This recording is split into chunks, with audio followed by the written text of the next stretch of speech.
creative friends, welcome back to my channel. This is Heather with Myriad Maker. Today's video is another adventure in alterations. This blouse has a sleeve that's too tight.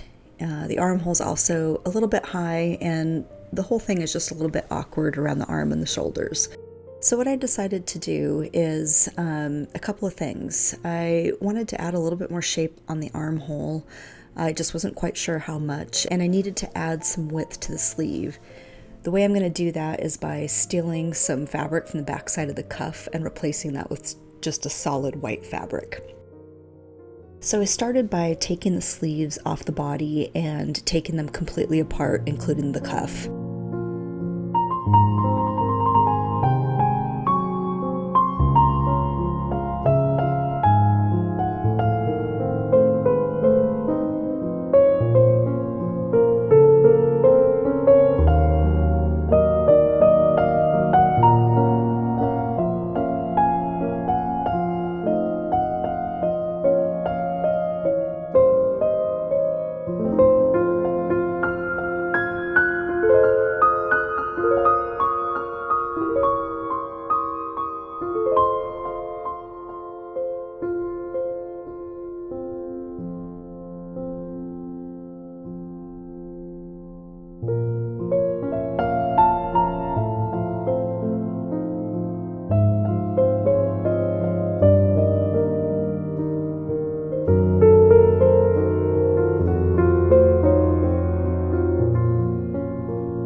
I wasn't quite sure about how I was going to go about altering the armhole.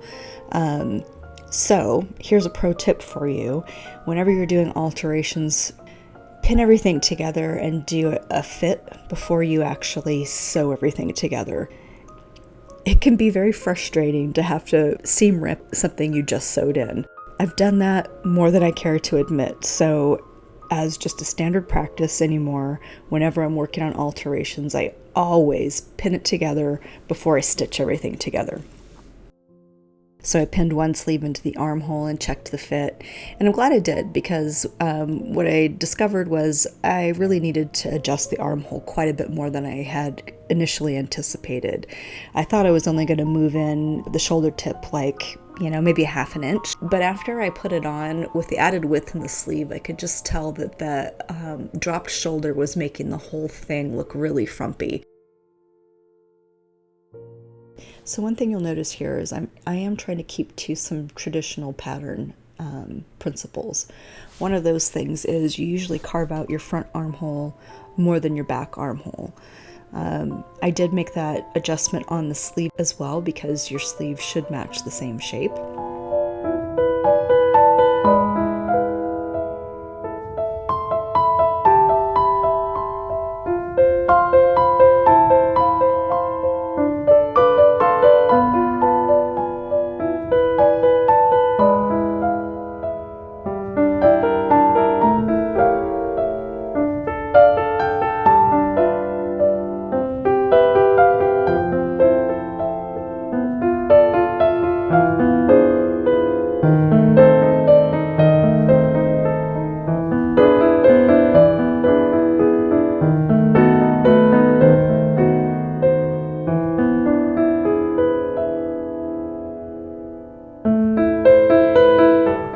So after I had the armhole shape sorted and I had the sleeve mostly or partially done, I started working on the cuff. So to finish up the cuff, I put in the inset panel in the center, and I changed the direction of the stripe just because I thought it would make it look a little bit more intentional. And then I lined the inside of the cuff with a white poplin that I had in my fabric stash.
So at the end of the day, did the alterations work? Technically, yes. I have more room in the sleeve and it's more comfortable around the shoulder and the armhole area. But to be honest, it's not something I put on and feel good about. It doesn't make me feel good wearing it, so it's going to go back into the Goodwill pile. Or I might actually repurpose it into something else. I'm not sure yet. It was an experiment and it served its purpose. Now I'm going to move on to the next. So I hope I'll see you again soon for more adventures in alterations and upcycling.